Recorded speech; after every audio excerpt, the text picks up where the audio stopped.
Social মিডিয়ার এই যুগে আমরা সবাই অলমোস্ট নিজের চাইতে পরকে নিয়ে বেশি ভাবি।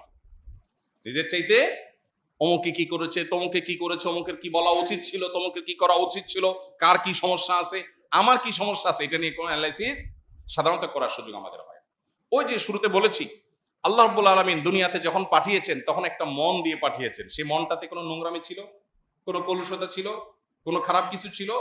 আল্লাহ কিয়ামতের দিন আবার বুঝে নিবেন, বান্দা তোমাকে আমি একটা ফ্রেশ, রোগমুক্ত, পরিচ্ছন্ন অন্তর দিয়ে পাঠিয়েছিলাম, তুমি আমার কাছে এসেছো এমন একটা অন্তর নিয়ে যে অন্তরে শত শত মানুষের প্রতি শত্রুতা, বিদ্বেষ, অহংকার, খাই লোভ, মোহ, দুনিয়ার সমস্ত রোগ দিয়ে সেটাকে পরিপূর্ণ করে তারপর তুমি আমাকে দিয়েছো। আমি অন্তরটা অ্যাকসেপ্ট করবো না? আমি যে পরিচ্ছন্ন অন্তর দিয়েছি আমি সেটাই রিটার্ন চাই। যদি সেটা দিতে হয় তাহলে এখন থেকে আমাদেরকে আত্মশুদ্ধির অভিযানে নামতে হবে, নিজেকে সংশোধন করার কাজে নামতে হবে। আল্লাহ আমাদের সবাইকে সেই তৌফিক দান করুন। সবাই চেষ্টা করবো তো ইনশাআল্লাহ। আল্লাহ বলেছেন, ইয়া আইয়ুহাল্লাযীনা আমানুত্তাকুল্লাহ ওয়া কুনু মা'আস সাদিকিন, এই ইমানদাররা তোমরা তাকে অবলম্বন করো আর নেককার, আল্লাহওয়ালা, মুত্তাকি, পরহেজগার মানুষের সুহবতে থাকো। সাহচর্য অনেক গুরুত্বপূর্ণ।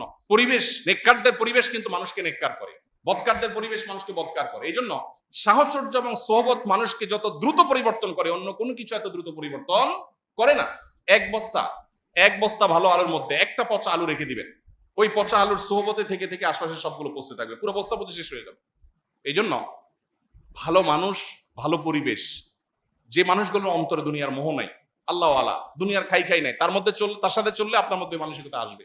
বিনয়ী মানুষের সাথে চললে আপনার মধ্যে বিনয় আসবে। সোহবতের জন্য আল্লাহওয়ালা, মুত্তাকি মানুষ, নেককার মানুষদের সাহচর্য অবলম্বন করা, এটা 2 নম্বর করণীয়। 3 নম্বর করণীয় আল্লাহর কাছে চোখের পানি ফেলে দোয়া করা। নবী সাল্লাল্লাহু আলাইহি ওয়াসাল্লাম আল্লাহর কাছে দোয়া করতেন। কি দোয়া করতেন? আল্লাহুম্মা আতি নাফসি তাকওয়াহা ওয়া যাক্কিহা ওয়া আনতা খায়রু মান যাক্কাহা।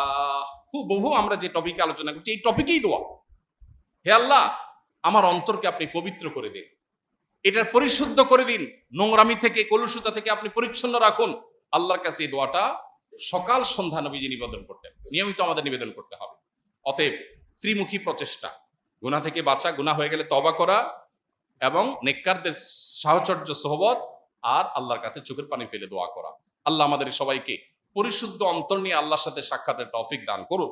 আমাদেরকে আল্লাহ তাআলা কলবে সালিম নিয়ে আল্লাহর সামনে হাজির হওয়ার তৌফিক দান করুন। রোগাক্রান্ত অন্তরকে আল্লাহ তাআলা রোগমুক্ত করার উদ্যোগ গ্রহণ করার তৌফিক দান করুন।